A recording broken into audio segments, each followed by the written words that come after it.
Hi guys, Pathanamthitta സീരിയലിൻ്റെ ഒരു പുതുപുത്തൻ വിശേഷത്തിലേക്ക് എല്ലാവർക്കും സ്വാഗതം. വരാൻ പോകുന്ന ഒരു അടിപൊളി എപ്പിസോഡ് വിശേഷത്തിലേക്കാണ് നമ്മൾ പോകുന്നത്. എന്താണെന്ന് വെച്ചാൽ നമ്മുടെ അവന്തികയുടെ കള്ളത്തരങ്ങളെല്ലാം പൊളിയുന്ന ഒരു സീനാണ്. മുത്തശ്ശൻ അറിയാണ്, നവ്യ വഴിയാണ് കേട്ടോ ഇതെല്ലാം അറിയുന്നത്. നവ്യയാണ് ഈ സംഭവങ്ങളെല്ലാം ഒപ്പിച്ച് ആദർശ് വഴി മുത്തശ്ശനെ എല്ലാം അറിയിക്കുക. അങ്ങനെ ആ വിവാഹ നിശ്ചയം മുടങ്ങുകയാണ് ചെയ്യുന്നത്. അപ്പോഴും അവന്തിക കരഞ്ഞ് കാല് പിടിച്ച് നമ്മുടെ ജാനകിയുടെ അടുത്തേക്ക് ചെല്ലുകയാണേ. ചെന്നിട്ട് പറയുന്നുണ്ട്, അത് അമ്മായി ഇത് ഇവർ പറയുന്നത് വിശ്വസിക്കരുതെന്നൊക്കെ പറയുമ്പം ജാനകിയും എടുത്തടിച്ച് പറയാണ്, എൻ്റെ മോനെ ചതിക്കാൻ ഇനി ഞാൻ ഒരുത്തിയെ സമ്മതിക്കുകയല്ല. ഒരുത്തി അവൾ അനാമിക, അവൾ വന്നിട്ട് എൻ്റെ മോനെ ചതിച്ചു, അവൻ്റെ ജീവിതം ദേ ഈ അവസ്ഥയിലാക്കിയിട്ടു. ഇനി നീ കുടുംബത്തിൽ കിടന്നുകൊണ്ട് തന്നെ അവനെ ചതിക്കാൻ ഞാൻ സമ്മതിക്കില്ല. നിന്നെ പോലെ ഒരുത്തി എൻ്റെ മോന് ഭാര്യയായിട്ട് വേണ്ട. അതുപോലെ എൻ്റെ മരുമോളായിട്ട് നീ വന്നു പോകരുത്. നീ ഒരു പെരുങ്കള്ളിയാണ്. നിൻ്റെ അമ്മയെ പോലെയും നിൻ്റെ ആങ്ങളെ പോലെയും തന്നെയാണ് നീ. ഇപ്പോൾ ദേ നിൻ്റെ അച്ഛൻ എൻ്റെ കൺമുന്നിൽ കാണരുതെന്ന് അവന്തികയോട് പറയുക. അതോടെ അവന്തിക ആകെ തളർന്ന അവസ്ഥയിലാകാണ് കേട്ടോ. അങ്ങനെ നമ്മുടെ ആദർശമൊക്കെ തിരിച്ച് വരികയാണല്ലോ. ആ ഒരു വിശേഷങ്ങളിലേക്കാണ് കേട്ടോ നമ്മൾ പോകുന്നത്. നമ്മുടെ വീഡിയോ ഇഷ്ടമായാലും ഒന്ന് ലൈക്ക് ചെയ്യണേ. അതുപോലെ ഹൈപ്പ് ചെയ്യാൻ ആരും മറക്കരുത്. പിന്നെ നിങ്ങളുടെ എല്ലാ സപ്പോർട്ട് കൊണ്ടാണ് കേട്ടോ ഇത്രയും സബ്സ്ക്രൈബേഴ്സും ഒക്കെ ആയത്. നല്ല സപ്പോർട്ടാണ് എല്ലാവരും തരുന്നത്. അതുപോലെ ഇനിയും സബ്സ്ക്രൈബ് ചെയ്ത് സപ്പോർട്ട് ചെയ്ത് ഒരു 100K ഒക്കെ എത്താൻ വേണ്ടി എല്ലാവരും ഹെൽപ്പ് ചെയ്യണേ. അങ്ങനെ നമുക്ക് വിശേഷങ്ങളിലേക്ക് പോകാം. ആദർശും നയനയും ഭയങ്കര സന്തോഷത്തോടു കൂടിയാണ് തിരിച്ചെത്തുന്നത്. മുത്തച്ഛനാണെങ്കിൽ അതൊരു ആഘോഷമാക്കി മാറ്റിയിരിക്കുകയാണ് കേട്ടോ. സത്യം പറഞ്ഞാൽ ആരാണ് ആ ഗസ്റ്റ് എന്ന് ആരും അറിയാതെ ഇങ്ങനെ നിൽക്കുന്ന ഒരു അവസ്ഥയാണല്ലോ. ആ അവസ്ഥയിലാണ് ആദർശും നയനയും വന്ന് ഇറങ്ങുന്നത്. ആനയും അമ്പാരിയും കൊട്ടും ഘോഷവും ഒക്കെ ആയിട്ട് താലപ്പൊലികളും ഒക്കെ എടുത്തോണ്ട് നിൽക്കുന്നത് നമ്മുടെ ജലജയും ജാനകിയും ഉൾപ്പെടെയുള്ളവരാണ് കേട്ടോ.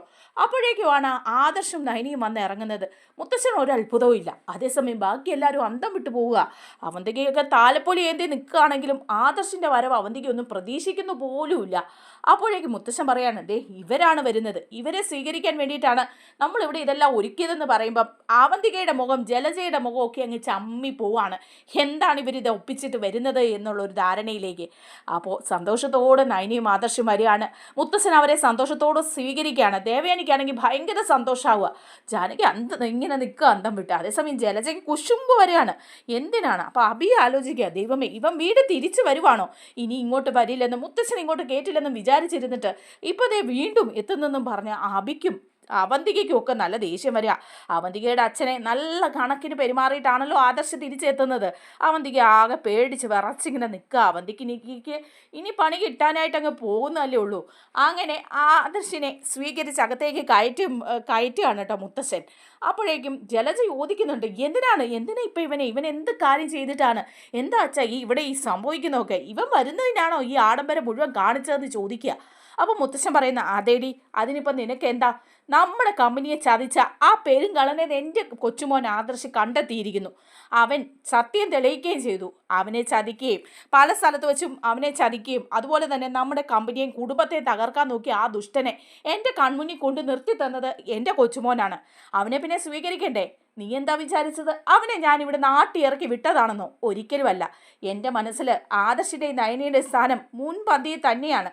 പിന്നെ അവനെ ഞാൻ ഇവിടുന്ന് മാറ്റി നിർത്തിയത് അവൻ്റെ ശക്തി തെളിയിച്ച് പൂർവാധികം ശക്തിയോടുകൂടി തന്നെ തിരിച്ചു വരണം. നിൻ്റെ ഒന്നും മുന്നിൽ തല കുനിച്ച് നിൽക്കേണ്ട അവസ്ഥ അവനുണ്ടാവരുത്. അതുകൊണ്ടാണെന്ന് പറയാണ്. അപ്പം ഉടനെ ജാനകി ചോദിക്കുകയാണ്, അല്ല ആദർശ് MD സ്ഥാനമൊക്കെ ഒഴിഞ്ഞാൽ എനിക്ക് കൊടുത്തിട്ട് പോയതല്ലേ എന്ന് ചോദിക്കുക. അപ്പം മുത്തശ്ശൻ പറയുന്നുണ്ട്, അതെ തിരിച്ച് MD സ്ഥാനത്തേക്ക് കയറാൻ എൻ്റെ കൊച്ചുമോൻ ആഗ്രഹിക്കുന്നുണ്ടെങ്കിൽ അത് ഞാൻ സാധിച്ചു കൊടുത്തിരിക്കും. അതിനെനിക്ക് ആരുടെ സർട്ടിഫിക്കറ്റിൻ്റെ ആവശ്യമൊന്നുമില്ല എന്ന് പറയുക കേട്ടോ. അപ്പോഴേക്കും ഉടനെ തന്നെ ജാനകിയും തലകുനിച്ചങ്ങ് നിൽക്കുക. ഇനിയിപ്പോൾ അനിയുടെ MD സ്ഥാനം പോയാലോ എന്ന് ജാനകിക്കുണ്ട്. അവന്തികയും മനസ്സിൽ ആലോചിക്കുകയാണ്. ഇങ്ങോട്ട് തിരിച്ചു വന്നിരിക്കുകയാണ്. ഇപ്പോൾ അനി കമ്പനികളുടെ MD ആയിട്ട് തന്നെ ഇരിക്കണം. അനിയേട്ടനെ എനിക്ക് വിവാഹം കഴിക്കേണ്ടതാണ്. അതുകൊണ്ട് തന്നെ കമ്പനികളുടെ MD ആയിട്ട് ഇരുന്നാലേ ഉള്ളൂ അനന്തപുരിയിലെ സ്വത്തുക്കളെല്ലാം കൈയടക്കാൻ പറ്റുള്ളൂ. ഇനിയിപ്പം ആദർശേട്ടൻ വന്ന സ്ഥിതിക്ക് അതുണ്ടാവുകയല്ല. അനിയേട്ടനാണെങ്കിൽ എങ്ങനെയെങ്കിലും ആ സ്ഥാനം ഒഴിഞ്ഞു കൊടുക്കാൻ കാത്തിരിക്കുകയാണ് എന്നൊക്കെ അവന്തികയെ മനസ്സിൽ ആലോചിക്കുക. അപ്പോൾ വീണ്ടും ജലജ ചോദിക്കുക, അച്ഛൻ എന്താ പറയുന്നത്? ആരാ നമ്മുടെ ശത്രു? എന്തിനാ ഇവനെ ഇത്രയും ഇതോടുകൂടി ഇങ്ങോട്ട് സ്വീകരിച്ച് കയറ്റുന്നത് എന്നൊക്കെ ചോദിക്കുമ്പോൾ പറയാണ്, ഈ കമ്പനി ഈ കുടുംബവും ഇന്ന് ഈ അവസ്ഥയിൽ നേരെ നിൽക്കുന്നുണ്ടെങ്കിൽ അതിന് കാരണക്കാരുടെ ഇവർ രണ്ടുപേരുമാണ്, ആദർശും നയനയും. അതുകൊണ്ട് അവർക്ക് ഇങ്ങനെ തന്നെ ഒരു സ്വീകരണം ആവശ്യമുണ്ടായിരുന്നടി എന്ന് പറയുമ്പോൾ ജലജ വീണ്ടും മുഖം വീർപ്പിച്ച് ചോദിക്കുക, ആരാച്ചാ ശത്രു എന്ന് ചോദിക്കുമ്പം മുത്തശ്ശൻ അങ്ങോട്ട് പറഞ്ഞു പറഞ്ഞു കൊടുക്കുകയാണ് കേട്ടോ. നിന്റെ ഭർത്താവിൻ നാഗേന്ദ്രൻ അവനാണ് ഈ ചതി മുഴുവൻ ഒപ്പിച്ചു വെച്ചത്. അനന്തപുരിയെ മൂർത്തീസ് ജ്വല്ലറി ഇല്ലാതാക്കാൻ വേണ്ടി അവൻ കളിച്ച കളികളാ. ആദർശിനെ ഡൽഹിയിൽ വെച്ചും ദുബായി വെച്ചും ഒക്കെ ചതച്ചത് അവൻ്റെ കൂട്ടരാ. അവനെ ഞാൻ വെറുതെ വിടണമെന്നാണ് നീ പറയുന്നത്. ഇതിൻ്റെ പിന്നിൽ മറഞ്ഞിരുന്ന് എൻ ജ്വല്ലറിക്ക് ഒരു ബിനാമി MD ആയിട്ട് ഡേവിഡിനെ തീരുമാനിച്ചിട്ട് കാര്യങ്ങളൊക്കെ നീക്കിക്കൊണ്ടിരുന്നത് അവനാന്ന് പറയാം. അപ്പം ജലജ പറയുന്നുണ്ട്, അയാളൊരു ദുഷ്ടനാണെന്നുള്ള കാര്യം അച്ഛനറിയാമല്ലോ. അയാൾ അതും ചെയ്യും, അതിൻ്റെ അപ്പുറവും ചെയ്യും. പക്ഷേ ഇവിടുന്ന് ഒരു ഗതിയും പരഗതിയില്ലാതെ പോയ നാഗേന്ദ്ര എങ്ങനെയാണ് ഇത്രയും പണക്കാരനായത്, കോടികളുടെ സ്വത്തിൻ്റെ ഉടമയായത് എന്നൊക്കെ ജലജ പറയുക.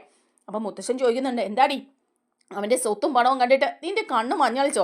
ഇനിയും അവൻ്റെ കൂടെ തിരികെ പോകണമെന്ന് നിനക്കെന്താ ആഗ്രഹമുണ്ടോ എന്ന് ചോദിക്കുക. അപ്പോൾ ജലജ പറയുന്നുണ്ട്, എനിക്കൊരാഗ്രഹവും ഇല്ല. അയാളെ ഞാൻ അന്നേ വെറുത്തതാ. എൻ്റെ മനസ്സിൽ നിന്നും എൻ്റെ ജീവിതത്തിൽ നിന്നും ഞാൻ പുറത്താക്കിയതാ. ഇപ്പോഴത്തെ ഈ തിരിച്ചു വരവിൽ അയാൾ വേറെന്തൊക്കെയോ കണ്ടിട്ടുണ്ട്. അനന്തമൂർത്തിയും തകർക്കുക മാത്രമല്ല, എന്നെ കൂടെ തകർത്ത് ഇല്ലാതാക്കണം. എൻ്റെ മക്കളെ അയാളുടെ പക്ഷത്ത് ചേർക്കണം. എന്നിൽ നിന്ന് എൻ്റെ മക്കളെ അടർത്തി മാറ്റണം. അതിനൊക്കെ വേണ്ടിയിട്ടാണ് ആ ദുഷ്ടൻ അവതാരം എടുത്തിരിക്കുന്നത്. ഞാനതിന് സമ്മതിക്കില്ല. അവനെ കൊന്നിട്ടായാലും ഞാൻ എൻ്റെ മക്കളെ അവൻ്റെ കൂടെ വിടില്ല എന്ന് ജലജ പറയാണ്. അപ്പോഴേക്കും ഉടനെ മുത്തശ്ശൻ പറയാം, നിന്റെ മക്കള് അവന്തിക മോളിപ്പം നമ്മുടെ കാര്യങ്ങളൊക്കെ പറഞ്ഞ് നമ്മുടെ കൂടെ തന്നെയാണ് നിൽക്കുന്നത്. അവള് നല്ലൊരു കുട്ടിയാണ്. അതുകൊണ്ട് അനിയുമായിട്ട് അവളുടെ വിവാഹ നിശ്ചയം ഞാൻ നടത്തുകയും ചെയ്യും. അതേസമയം പക്ഷേ അബി, അവൻ്റെ കാര്യത്തിൽ ഒന്നും പറയാൻ പറ്റില്ല. അവൻ്റെ അച്ഛൻ്റെയും അമ്മയുടെയും തനി സ്വഭാവവും സ്വരൂപമാണ് അവൻ. നീ പറഞ്ഞത് എന്തൊക്കെ പറഞ്ഞാലും നിന്നെ ഇട്ടിട്ട് പണം കണ്ട് കണ്ണ് മഞ്ഞളിച്ച് അവൻ അവൻ്റെ അച്ഛൻ്റെ കൂടെ പോവുക തന്നെ ചെയ്യും. ഇപ്പം തന്നെ അവൻ AN ജ്വല്ലറിയിലെ മാനേജറായിട്ട് ഇരിക്കുക. ആ AN ജ്വല്ലറി അവൻ്റെ അച്ഛൻ്റെ സ്വന്തമാണെന്ന് അറിഞ്ഞിട്ട് തന്നെയായിരിക്കണം ഇരിക്കുന്നതെന്ന് പറയാം. ഉടനെ അബി പറയാം, മുത്തശ്ശ എന്താ മുത്തശ്ശ ഈ പറയുന്നത്? ഞാൻ നാഗേന്ദ്ര എന്ന് പറയുന്ന ഒരാളെക്കുറിച്ച് കേട്ടിട്ടുമില്ല, കണ്ടിട്ടുമില്ല. അവിടുത്തെ MD ഡേവിഡ് സാറാണ് എന്നെ അവിടെ മാനേജറാക്കിയത്. അതും നവ്യയുടെ കെയർ ഓഫിൽ. മുത്തശ്ശൻ തന്നെ ചോദിച്ചു നോക്ക്, ഇവളല്ലേ അവിടെ ആദ്യം ജോലിക്ക് പോയത്? ഇവളെ നാഗേന്ദ്ര എന്ന് പറയുന്ന എൻ്റെ അച്ഛനാണോ അവിടെ ജോലിക്ക് എടുത്തത്? അല്ലല്ലോ, ഡേവിഡ് സാറാ. അവൾ വഴിയാ എനിക്ക് അവിടെ ജോലി കിട്ടിയത്. അല്ലാതെ എനിക്ക് ആരെയും അറിയില്ല, ഞാൻ ആരെയും ചതിച്ചിട്ടില്ല. അല്ലേലും എല്ലാം എൻ്റെ തലയിലേക്കല്ലേ വരുള്ളൂ എന്നിങ്ങനെ പറയാം. അപ്പം നവ്യ മനസ്സിലോർക്കുക, എടാ ദുഷ്ടാ, നിന്നെ ആരും ചതിച്ചിട്ടില്ലല്ലേ? ഞാൻ വഴി തന്നെയാണ് അവിടെ ജോലിക്കൊക്കെ കയറിയത്. പക്ഷെ നിൻ്റെ അച്ഛനാണ് ഇതിൻ്റെയൊക്കെ പിന്നിൽ കളിച്ചുകൊണ്ടിരുന്നത്. നിനക്കും ഡേവിഡിനും ഒക്കെ നാഗേന്ദ്രയെ നന്നായിട്ട് അറിയായിരുന്നു. നിനക്കും നിൻ്റെ അനുജത്തി അവന്തികയ്ക്കും അറിയാം. അവളും ഇവിടെ നന്നായിട്ട് നാടകം കളിക്കാം. ഈ സമയത്ത് അവളെക്കുറിച്ചുള്ള സത്യങ്ങളൊക്കെ ഞാൻ വെളിപ്പെടുത്തിയ ഇവിടെ ആരും വിശ്വസിക്കില്ല. അതുകൊണ്ട് തന്നെ വ്യക്തമായ തെളിവ് കിട്ടിക്കഴിയുമ്പം അവന്തികയുടെ കള്ളത്തരം കൂടി ഞാൻ പൊളിക്കുവടാ, നീ നോക്കിക്കോ. അനിയെ വിവാഹം കഴിക്കാൻ അവൾ കാത്തിരിക്കുന്നത് ഈ കുടുംബം തകർക്കാനും ഈ സ്വത്തുക്കൾ കയ്യേറാനും വേണ്ടിയിട്ടാണ്. അത് ഞാൻ അനുവദിക്കില്ല. അനിയുടെ മനസ്സിൽ നന്ദു ആണെങ്കിൽ, നന്ദുവിൻ്റെ മനസ്സിൽ അനി ഉണ്ടെങ്കിൽ അവരെ രണ്ടുപേരെ ഒന്നിപ്പിക്കാൻ വേണ്ടിയിട്ടേ ഈ നവ്യ ശ്രമിക്കുകയുള്ളൂ. നീയും നിൻ്റെ അനിയത്തിയും ഇപ്പം അങ്ങ് അഭിനയിച്ച് തകർക്ക്, ഞാനും കൂടെ കൂടാം എന്ന് നവ്യ മനസ്സിലിങ്ങനെ വിചാരിക്കുക. അങ്ങനെ അബി പറയുന്നുണ്ട്, തീർത്തും എനിക്ക് എൻ്റെ അച്ഛനെ അറിയില്ല എന്ന് തന്നെ പറയാണ് കേട്ടോ. അങ്ങനെ അവന്തികയും മനസ്സിലോർക്കുക, ഈ ദുഷ്ടൻ, ഈ മുത്തശ്ശൻ, അയാൾ പറഞ്ഞിരിക്കുന്നത് എൻ്റെ അച്ഛനെ ഇനി കൺമുന്നിൽ വന്നാൽ തീർത്ത് കളയുമെന്ന. അങ്ങനെ എൻ്റെ അച്ഛനെ തീർത്ത് കളയാനൊന്നും ഇവിടെ ആരും ആയിട്ടില്ല. അതിനി അവന്തിക സമ്മതിക്കുകയില്ല. അത്രയ്ക്ക് ദേഷ്യമാണ് അയാൾക്ക് എൻ്റെ അച്ഛനോട്. കണ്ടോണം, ഞാൻ അനിയേട്ടനെ വിവാഹം കഴിച്ച് ഈ അനന്തപുരിയിലെ സ്വത്തുക്കളൊക്കെ കൈയടക്കി ഈ അനന്തപുരിയിലെ മൂർത്തി ജ്വല്ലറിയും എൻ്റെ കൈകളിലിട്ട് അമ്മാനമാടും. എൻ്റെ അച്ഛൻ്റെ മാനത്തിന് ഞാൻ വില കൽപ്പിക്കും. അനന്തമൂർത്തിയെക്കാളും തല ഉയർത്തിപ്പിടിച്ച് ഒരു ദിവസം എൻ്റെ അച്ഛൻ നാഗേന്ദ്ര നിൽക്കും എന്നൊക്കെ ഈ അവന്തികയും മനസ്സിലിങ്ങനെ വിചാരിക്കാം. അങ്ങനെ മുത്തശ്ശൻ പറയുന്നുണ്ട്, അതിനുശേഷം ഇവിടെ ഒരു പൂജയൊക്കെ നമുക്ക് നടത്തണം. ആ പൂജ നല്ല ഭംഗിയായിട്ട് നടക്കണം എന്ന് പറയണം. അപ്പം ജലജ ചോദിക്കുക, അച്ഛാ ഇനി എന്തിനാ പൂജ? എന്നും എന്തിനാ ഓരോരോ പൂജകൾ നടത്തുന്നതെന്ന് ചോദിക്കുക. അപ്പം മുത്തശ്ശൻ പറയുന്നുണ്ട്, അതെ, നീ അതിനെക്കുറിച്ചൊന്നും ചിന്തിക്കേണ്ട.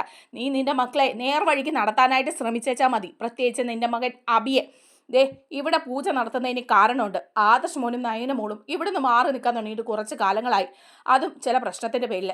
അതിലൊക്കെ സത്യം കണ്ടെത്തി. നിൻ്റെ ഭർത്താവ് നാഗേന്ദ്ര, അവനാണല്ലോ ഇപ്പോൾ അനന്തപുരിയുടെ ശത്രു.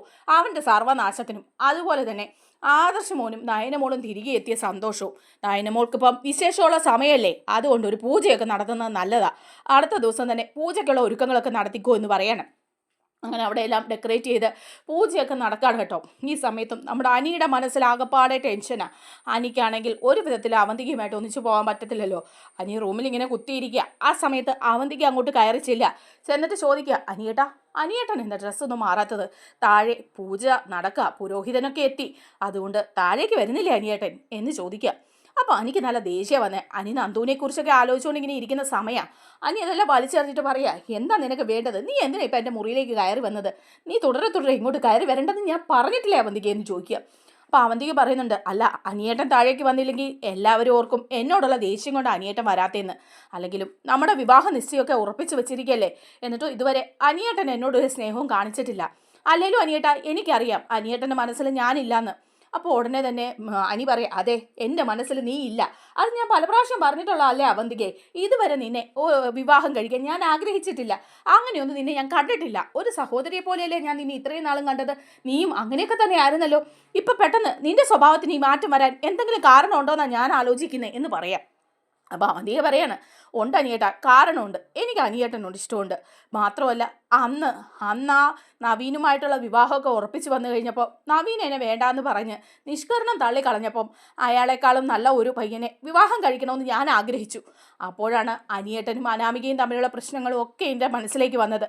എന്തായാലും അനിയേട്ടൻ നവീനേക്കാളും സുന്ദരനുമാണ്, നവീനേക്കാളും മിടുക്കനും യോഗ്യനും ഒക്കെയാണ്. അതുകൊണ്ട് ഞാൻ ഇവിടെ എല്ലാവരും ആലോചിച്ചപ്പം അനിയേട്ടനെ വിവാഹം കഴിക്കാൻ എനിക്ക് സന്തോഷമേ ഉള്ളായിരുന്നു. അതിന് അനിയേട്ടൻ ഇങ്ങനെ എന്നെ തെറ്റിദ്ധരിക്കേണ്ട കാര്യമൊന്നുമില്ലല്ലോ എന്ന് പറയാം. അപ്പോൾ ഉടനെ തന്നെ അനി പറയാം, അനിയേട്ടൻ എന്ന് പറഞ്ഞ് എൻ്റെ പുറകെ ഇങ്ങനെ നടക്കണ്ട. നിൻ്റെ ഇഷ്ടം മാത്രം നോക്കിയാൽ പറ്റില്ലല്ലോ. എൻ്റെ മനസ്സിൽ നീ ഇല്ലാന്ന് ഞാൻ പല പ്രാവശ്യം പറഞ്ഞു. പിന്നെ നിനക്ക് എന്തുകൊണ്ട് മുത്തച്ഛനോട് പറഞ്ഞുകൂടാ അനിയേട്ടനെ വിവാഹം കഴിക്കാൻ എനിക്ക് താല്പര്യമില്ലാന്ന്? അത് പറയാതെ വീണ്ടും വീണ്ടും എരുക്ക് കയറ്റി ഈ വിവാഹം നടത്താനും നിശ്ചയം വരെ എത്തിയതും നീയല്ലേ എന്ന് ചോദിക്കുക.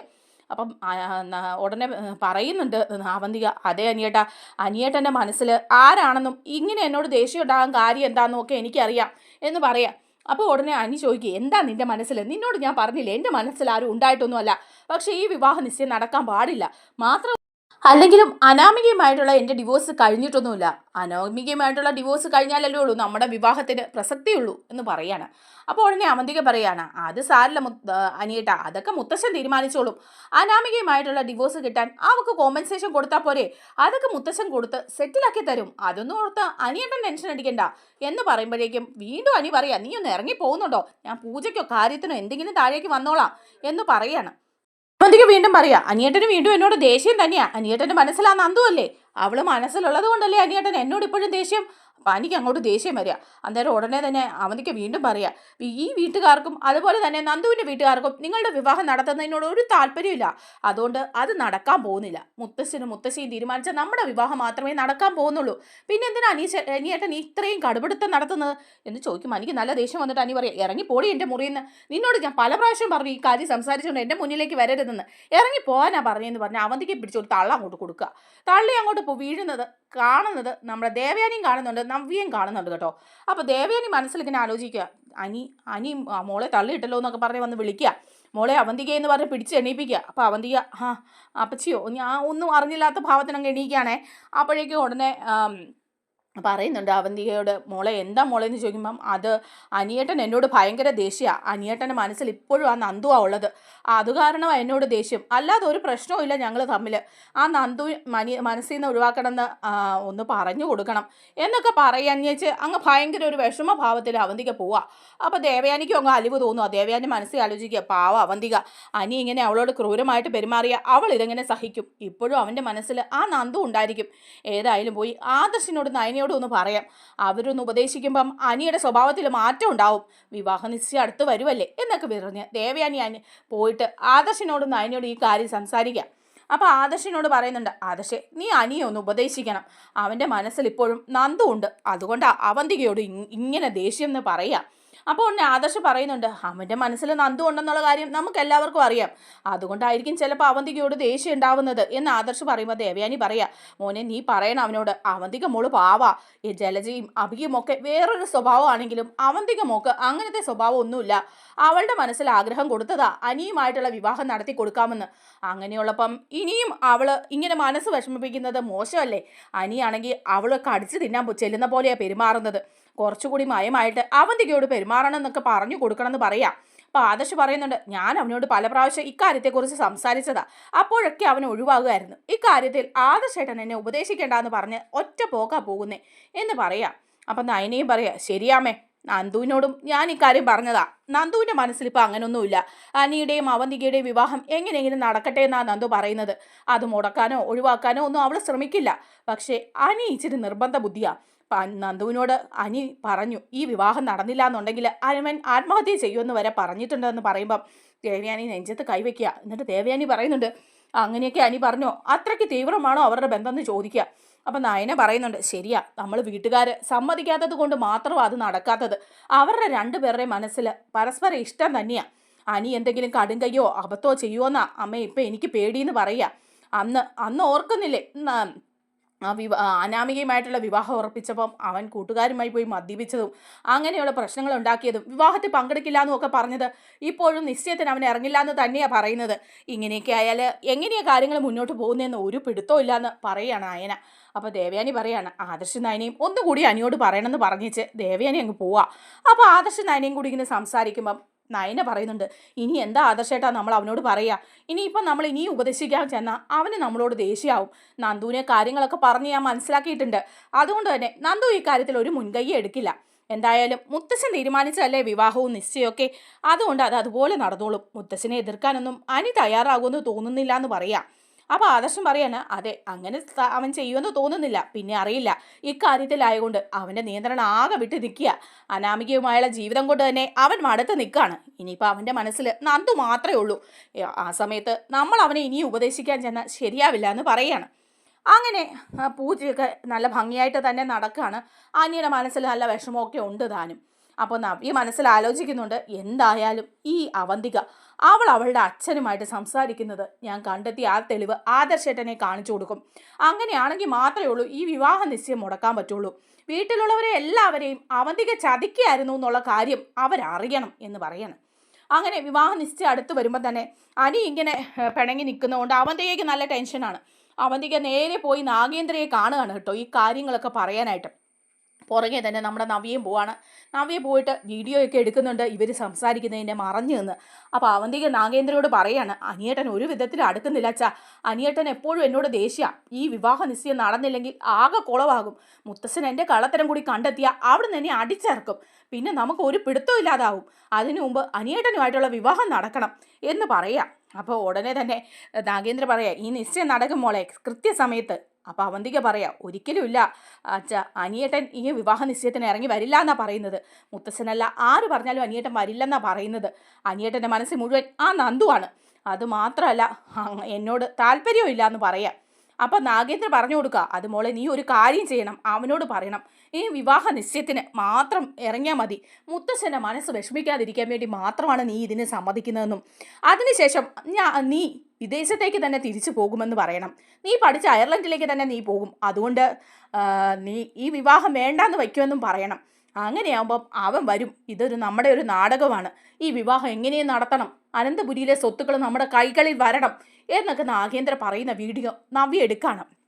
നവ്യ എന്നിട്ട് വിചാരിക്കുക, ഇത് എന്തായാലും ചെന്ന് ആദർശിനെ അറിയിക്കണമെന്ന്. അങ്ങനെ നവ്യ ഫ്രണ്ട് വഴി ആദർശിന് ഈ വീഡിയോ അയച്ചു കൊടുക്കുകയാണ് കേട്ടോ. അതേസമയം നമ്മുടെ അവന്തിക ചെന്നിട്ട് അനിയോട് ഇക്കാര്യങ്ങളൊക്കെ അതുപോലെ തന്നെ പറയുക. അപ്പോൾ അനി സമ്മതിക്കുക, ശരി ഞാൻ വിവാഹ നിശ്ചയത്തിന് വരാം, പക്ഷേ ഈ വിവാഹം നടക്കാൻ പാടില്ല എന്ന് പറയുമ്പോൾ അവന്തിക ഉറപ്പ് കൊടുക്കുകയാണ്. അങ്ങനെ അനി വിവാഹ നിശ്ചയത്തിന് വേഷം കെട്ടിയൊക്കെ ഇറങ്ങി വരികയാണ് മനസ്സോടെ. സംഭവമൊക്കെ കളറായിട്ട് നടക്കാൻ പോകുന്ന സമയത്താണ് ഒരു ട്വിസ്റ്റ്. ആദർശ് അങ്ങോട്ട് വരികയാണ്, വിവാഹ നിശ്ചയം നടക്കാൻ പാടില്ലെന്ന് പറയുക. അപ്പം മുത്തശ്ശൻ ചോദിക്കുക, ആദർശേ നീ എന്താ ഈ പറയുന്നേ? മുത്തശ്ശ ഈ വീഡിയോ കണ്ടോ, നിങ്ങൾ എല്ലാവരും കണ്ടോളാൻ പറയാണ്.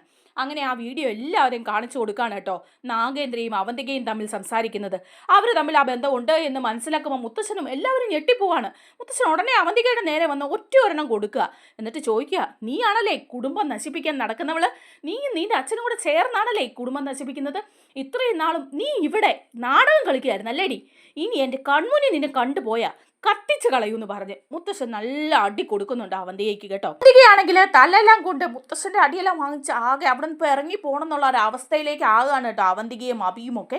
അപ്പോഴേക്കും അവന്തിക ആദ്യമേ കരഞ്ഞിട്ട് എല്ലാവരെയും ഇങ്ങനെ നോക്കിയിട്ട് ഓരോരുത്തരുടെ അടുത്തേക്ക് ചെല്ലുകയാണ് കേട്ടോ. അമ്മായി എന്നും പറഞ്ഞ് ദേവയാനിയുടെ അടുത്തേക്ക് ചെല്ലുക. അമ്മായി പറഞ്ഞ് മനസ്സിലാക്കി, എന്താ ഇത് മുത്തശ്ശനൊന്നും മനസ്സിലാവുന്നില്ല, ഞാൻ ഒരിക്കലും അച്ഛൻ്റെ പക്ഷത്തായിരുന്നില്ല, ഞാൻ നിങ്ങളോടൊപ്പം തന്നെയല്ലായിരുന്നോ എന്ന് ചോദിക്കുകയാണ്.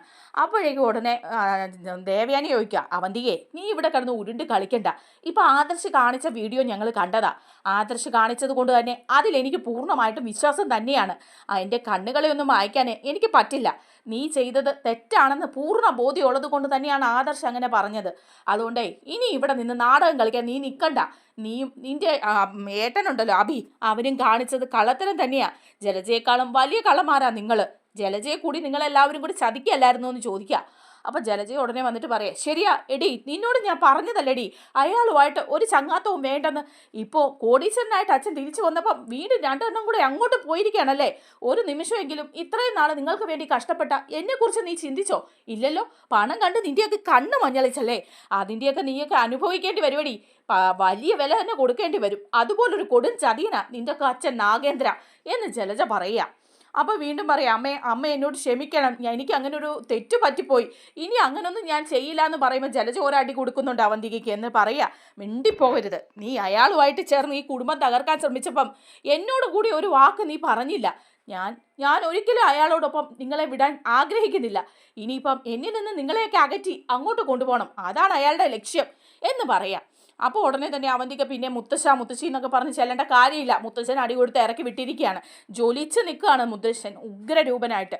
അപ്പോഴേക്കും നേരെ പിന്നെ ചെല്ലുന്നത്, എങ്ങനെയും കല്യാണം നടത്തി അനിയുടെ കൂടെ ജീവിച്ച അത്രയായല്ലോ എന്ന് വെച്ചിട്ട് അനിയട്ടാന്ന് പറഞ്ഞ് ചെല്ലുമ്പം അനി മുഖം തിരിച്ച് അകത്തേക്ക് കയറി പോവുക. അനി ഒരു നിമിഷം അവിടെ നിൽക്കാനായിട്ട് ആഗ്രഹിക്കുന്നില്ല. സന്തോഷമായി എനിക്ക്, എങ്ങനെയെങ്കിലും വിവാഹ നിശ്ചയം മുടങ്ങി കിട്ടിയല്ലോ. പിന്നെ നേരെ ചെല്ലുന്നത് ജാനകിയുടെ അടുത്താണ്. കുറച്ചൊക്കെ ഒന്ന് സോപ്പിട്ട ജാനകി അങ്ങ് വീഴുമല്ലോ എന്നാണ് വിചാരിച്ചിരിക്കുന്നത് അവന്തിക. എന്നിട്ട് അമ്മായി എങ്കിലും വിശ്വസിക്കെന്നെ, അമ്മായിക്ക് അറിയില്ലേ എന്നെ, ഞാൻ അനിയേട്ടനെ അതുപോലെ സ്നേഹിക്കുന്നുണ്ട്. അനിയേട്ടനുമായിട്ടുള്ള ഈ വിവാഹ നിശ്ചയം മുടങ്ങരുത്. മുത്തശ്ശനെ ആരൊക്കെയാ തെറ്റിദ്ധരിപ്പിച്ചിരിക്കുക എന്ന് പറയുമ്പോഴേക്കും ജാനകി ചോദിക്കുക, മുത്തശ്ശനെ ആര് തെറ്റിദ്ധരിപ്പിച്ചെന്നാടി നീ പറയുന്നത്? ആദർശ് വന്ന് ഈ പറഞ്ഞ കാര്യം ഞങ്ങൾക്ക് എല്ലാവർക്കും വിശ്വാസമാണ്. ആവശ്യമില്ലാതെ ഒരു കാര്യങ്ങളും അവൻ പറയില്ല. അതും നിന്നെക്കുറിച്ചൊന്നും. ഈ നിമിഷം വരെ നിന്നെ വിശ്വസിച്ചവരാ ഞങ്ങൾ എല്ലാവരും. അബിയെപ്പോലെയും ജലജയെപ്പോലെയും ഒന്നും നീ മാറില്ല എന്ന് വിശ്വസിച്ചവരാ. പക്ഷേ ഈ കൂട്ടത്തിലെ ഏറ്റവും വലിയ വിഷവിത്ത് നീയായി പോയല്ലോടി. അബിയെക്കാളും വലിയ വിഷവിത്ത്. അവൻ അറിയുന്നതിന് മുമ്പേ നിന്റെ അച്ഛൻ്റെ കൂടി ഈ കുടുംബത്തെ ചതിക്കാൻ ശ്രമിച്ചത് നീയല്ലേടി. അങ്ങനെയുള്ള ഒരുത്തിയെ എൻ്റെ മോൻ അനിയുടെ തലയിൽ കെട്ടിവെക്കാൻ ഞാൻ സമ്മതിക്കില്ല. കാരണം എൻ്റെ മോൻ്റെ ജീവിതം ഒന്ന് നശിച്ചതാ ഇതുപോലൊരു വിഷവിത്ത് കാരണം. അനാമിക, അവൾ എൻ്റെ മോനെ ചതിച്ച് ഈ ഒരവസ്ഥയിലാക്കി. ഇനിയിപ്പം നീ കൂടി ചേർന്ന് അവനെ ചതിക്കാൻ നോക്കുമായിരുന്നല്ലേ. എൻ്റെ മോനെ അങ്ങനെ ആർക്കും ഇനി ചതിക്കാൻ ഞാൻ വിട്ടുതരില്ല. നിന്റെ എൻ്റെ കൺമുന്നിൽ കണ്ണു പോകരുത്. മുത്തശ്ശൻ പറഞ്ഞതുപോലെ തന്നെയേ നടക്കുകയുള്ളൂ. നീ ഈ വീട്ടിൽ നിന്ന് ഇറങ്ങിപ്പോണം. എൻ്റെ കൺമുന്നിൽ കാണരുതെന്ന്. എൻ്റെ മരുമോളായിട്ട് നീ വേണ്ട എന്ന് തീർത്ത് പറയാണ്. അപ്പോൾ അവിടെ നിന്നിട്ട് നമ്മുടെ അവന്തികയ്ക്ക് എന്താ ചെയ്യേണ്ടതെന്ന് അറിയില്ല. എങ്ങനെയെങ്കിലും അവിടെ നിന്ന് ഇറങ്ങിപ്പോയാൽ തീർന്നല്ലോ. പിന്നെ അനന്തപുരി എന്നുള്ള ആ ഒരു പിടിപ്പങ്ങ് വിട്ടുപോകും. അതിനായിട്ട് അവന്തിക സെൻറ്റിയൊക്കെ അടിച്ച് അവിടെ നിന്ന് ചെരുക്കൊക്കെ ഭയങ്കരമായിട്ട് കരയുക, വിങ്ങിപ്പൊട്ടി കരയാണ് കേട്ടോ. നമ്മുടെ വീഡിയോ ഇഷ്ടമായാലൊന്ന് ലൈക്ക് ചെയ്യണേ, ഹൈപ്പ് ചെയ്യണേ, ചാനൽ കൂടി ഒന്ന് സബ്സ്ക്രൈബ് ചെയ്ത് സപ്പോർട്ട് ചെയ്യണേ.